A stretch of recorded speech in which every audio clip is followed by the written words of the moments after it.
Hello and welcome to 18 WJTS-Inform. It's Friday and time for our weekly visit from State Senator Mark Messmer, representing District 48.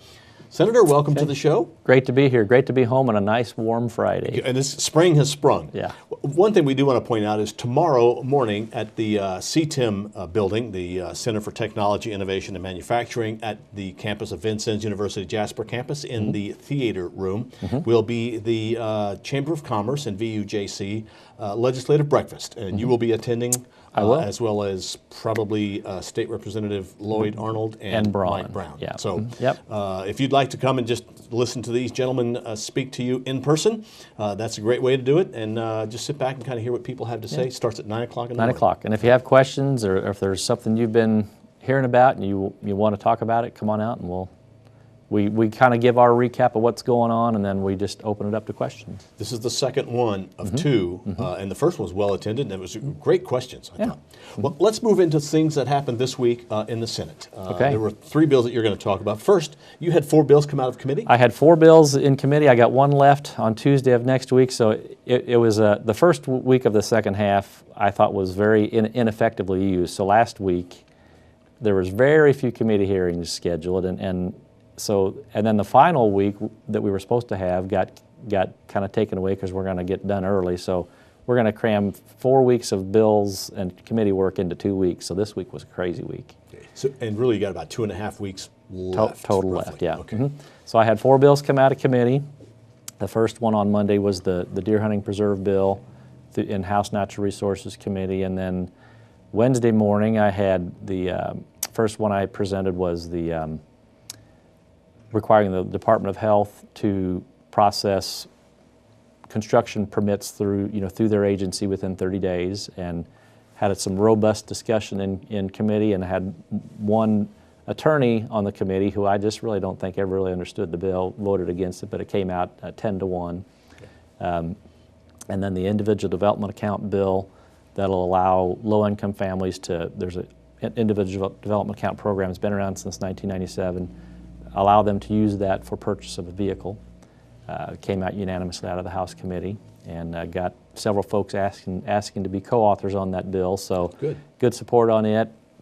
And then the final bill I had on Wednesday was some updates to alcohol regulations, tightening the corporate rules on in-state ownership if you're a packaged liquor store, and then a few other just clarification issues that we some cleanup language other than that. So, and the procedure on those now, they're out of committee, so they'll go on the Senate floor. Well, those are all my Senate bills that are in the House, so they'll go to the House floor. Oh, okay. Okay, they're in the House. They'll go to the House floor. The House will vote, then they'll come to the Senate floor. Well, then if they don't get amended, they'll go straight to the governor. Oh, okay. And as far as I know, I don't know that any of them are going to have, any additional amendments to them. So as they clear the House, if they were changed in the House, then I'll either have to sign what they call a concurrence, which I agree to the changes, or I dissent to those changes, and then we set up a conference committee. And then that, so that from about March 29th, or February 29th, March 1st, we'll start, as we kind of hit that last week, if there's bills that, as soon as they come back, my bills from the House or the Senate bills that, that go back to the House, as soon as they've gone back to the other chamber, authors are they're asking us, if you're going to concur or dissent, make that decision quick, because we're, shortening up, about a week of our session time, so we want to make sure that happens, pretty quickly. Well, they'll be up on the House floor next week. Next week. So if they go smooth sailing, we're done. They can be done and off to the governor. Okay, great. Now, there were some bills that we're going to talk about. First will be, I guess, the road funding. The House bill, there's 2 types of bills moving through. I mean, there's some Senate bills and House bills that deal with getting immediate cash to the local units of government and immediately taking surplus, reserve dollars this year and rolling it, into INDOT, for state funding. Those will pretty well go, the final language of them, the final amounts will be tweaked a little bit, but the immediate infusion of cash bills, House bills, Senate bills, those are going to happen, pretty well unanimously are going to go. Okay, the long-term what are we going to do down the road? So we've got, the one bill is, okay, this is the money that's existing now. This is how we're going to give it out. That's Yep. probably going to pass. Yep. But now we got to figure out how to What get do we money do for the future. down the future? And I mean, our current funding for road work and rehabilitation work comes from, partially from fuel excise tax, and then we've supplemented that with general fund money. Some of it from sales tax on fuel, and some just extra money from the budget. Because the excise tax on fuel for about the last 12, 13 years has just consistently dropped in gallons consumed, and if the gallons consumed goes down and it's 18 cents a gallon, if there's less gallons of fuel used because mileage standards are going up and they're going to continue to go up, that is just on a pretty consistent, steady decline. So whether we adjust that fuel rate, and we've got a group called Cambridge that's looking at that. What's that continuing trend going to look like going forward for the next 5 to 10 years? Can we make an adjustment? And if we do it, we want to do it once.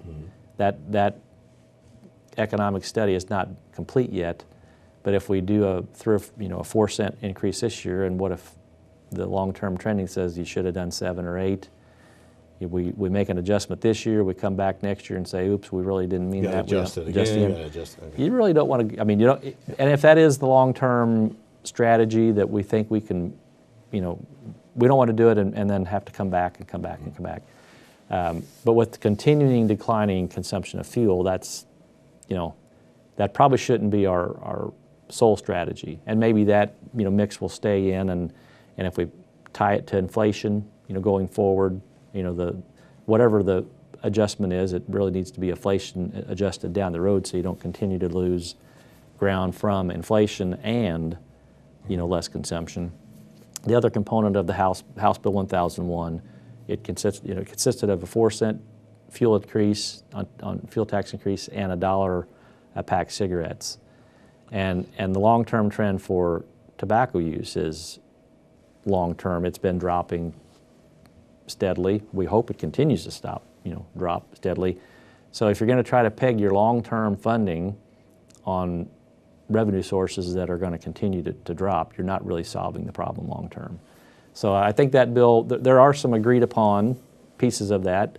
There's been a calculation done, and I think the House bill had $100 per electric car, put on their plate fee to get them paying into the system somehow.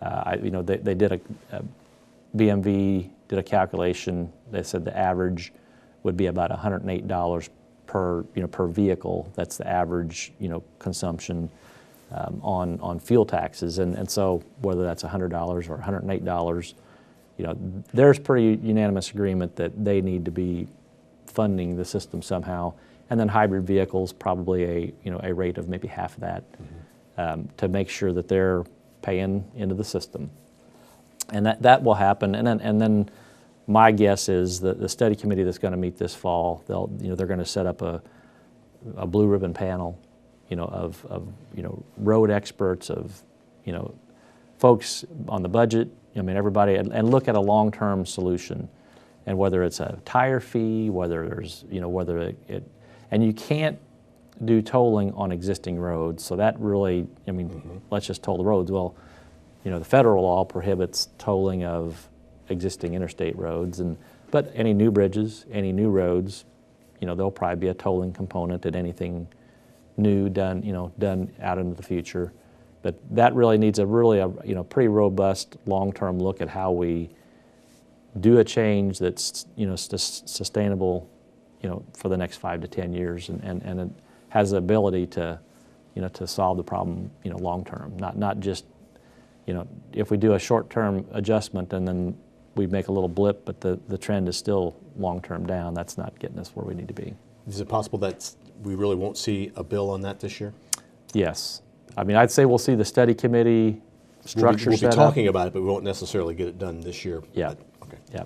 I don't think so. But still, the counties will get the money. They're going to get the counties will get the money. Bill. That's a separate thing. And there's going to be excess revenue, anything above 11.5%, surplus, our current statute says anything above 11.5%, reserve funds, half goes to taxpayer refund and half goes to, to putting money into public employee pension funds, and we could make a 1-year, change of that to direct those monies to INDOT, and the money that from that fund, about 55% goes to INDOT and about 45% goes to locals. So that they'd get two adjustments. They'd get the House and Senate bills that would be, an infusion of cash from those streams, and then if we do some excess surplus funds, those could be plowed into the normal distribution that the fuel tax goes through as well. So a couple of options of getting state money and local money, a quick infusion that will happen. We're talking 450 to 500 million to locals, and then probably about 300 to 400 million to the state in current dollars we have to work with. Okay, let's talk about the next bill that you'd like to discuss. I don't know if you want to do the regulatory or sure. the other one. Well, there's two other bills that we talked about quite extensively in committees this week. One was, and it's been done in about half the states, not allowing your state regulators on environmental law to pass rules any more stringent than the federal law.